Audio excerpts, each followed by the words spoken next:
एक समय की बात है। एक छोटे से गांव में शेरू नाम का एक मूर्ख चोर रहता था और वह अक्सर पकड़ा जाता था। गांव वाले उससे परेशान थे, लेकिन एक दिन कुछ ऐसा हुआ जिसने शेरू की जिंदगी और गांव का भविष्य दोनों बदल दिया। देखते हैं इस कहानी में ऐसा क्या हुआ। इस कहानी में आपको बताया गया है सच्चाई और समझदारी से ही हम जीवन में सफलता प्राप्त कर सकते हैं। अगर हम अपनी कमजोरियों को पहचानें और सुधारें तो हम किसी भी परिस्थिति का सामना कर सकते हैं। अब इस कहानी की शुरुआत होती है। एक दिन शेरू ने सुना कि गांव के पास वाले जंगल में एक जादुई खजाना छिपा हुआ है। उसने सोचा, अगर मैं वो खजाना पा जाऊं तो मुझे चोरी करने की ज़रूरत ही नहीं पड़ेगी, क्योंकि वह यह सोचकर शेरू जंगल की ओर जाने का फैसला करता है। अब मैं उस जंगल में जाऊंगा और उस खजाने को पाऊंगा और बहुत अमीर हो जाऊंगा, और इसके बाद मैं अब चोरी छोड़ दूंगा। यह सोचते हुए शेरू शाम के समय जंगल की ओर चलने लग गया।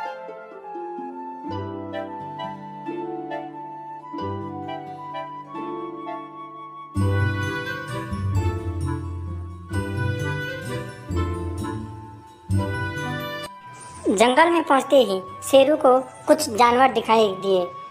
जो जानवर कुछ अलग लग रहे थे, बहुत चमक रही थे, और वो जगह ऐसी चमक रही थी जैसे कि कोई चमकीली जगह हो। अब शेरू को एक आवाज़ सुनाई देती है जो कहती है, आप कौन हो और यहाँ क्या कर रहे हो। तब शेरू ध्यान से देखता है और तब उसे एक पक्षी दिखाई देती है जो उससे यह प्रश्न पूछ रही थी। अब शेरू कहता है,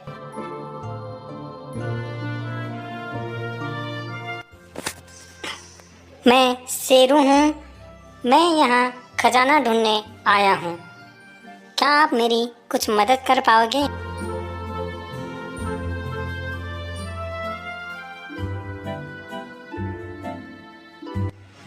अब पक्षी हंसते हुए कहती है, हे हे हे हा हा हा, यह तो एक जादुई जंगल है और यहाँ खजाना ढूंढना इतना आसान नहीं जितना आप समझ रहे हो। पहले आपको 3 परीक्षाओं से गुजरना होगा। पहली परीक्षा आपकी है एक जादुई पहेली। उस जादुई पहेली को आपको हल करना है। वह पहेली है, ऐसी चीज़ क्या है जिसे जितना ज़्यादा निकालो उतना ही बढ़ती जाती है। शेरू ने कुछ देर सोचा और फिर उसके बाद शेरू के मन में एक विचार आता है। तब शेरू उस विचार को पक्षी के पास कहता है कि वह चीज़ गड्ढा है। पक्षी ने अब कहा, आपने बिल्कुल सही जवाब दिया। दूसरी परीक्षा आपकी है जादुई जीवों को खाना खिलाना। क्या आप जादुई जीवों को खाना खिला पाओगे।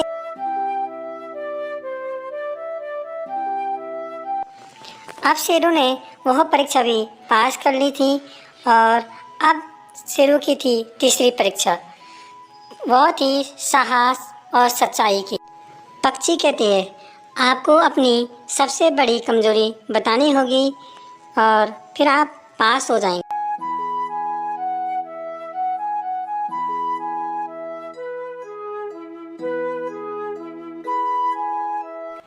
अब शेरू कुछ देर सोचता है और कहता है, मैं मूर्ख हूँ और मैं अक्सर मूर्खतापूर्ण कार्य करता हूँ, लेकिन अब मैं बदलना चाहता हूँ। पक्षी ने मुस्कुराते हुए कहा, हा हा हा हा हा। आपने सच्चाई से जवाब दिया। अब यह सोना आपका हुआ और अब आप, और हाँ, एक बात याद रखना, यह खजाना केवल उन्हीं के लिए है जो इसका सही उपयोग करेगा। अगर आप इसे गांव के भलाई के लिए इस्तेमाल करोगे तो यह खजाना आपके पास ही रहेगा, लेकिन अगर इसका कुछ गलत इस्तेमाल हुआ, यह खजाना स्वयं ब स्वयं गायब हो जाएगा। तो इस पर ध्यान दें। अब शेरू ने सोच ही लिया था कि इस खजाने का मैं सदुपयोग करूँगा और गांव वालों की मदद के लिए इस खजाने का उपयोग करूँगा। उसके बाद से शेरू ने गांव में चोरी बंद कर दी और गांव में स्कूल खोला। स्कूल के साथ साथ गांव में हॉस्पिटल भी खोला। अब शेरू ने ऐसे ही बहुत सारी मदद करके गांव वालों की मदद की। अब गांव वाले शेरू को पसंद करने लग गए। अब शेरू एक समझदार इंसान बन गया था। देखा दोस्तों आपने, इस प्रकार मूर्ख चोर शेरू ने अपनी मूर्खता को त्याग कर गांव का हीरो बन गया और जादुई जंगल ने उसे सच्चाई और समझदारी का पाठ पढ़ाया। दोस्तों, कहते हैं कि जो होता है अच्छे के लिए होता है।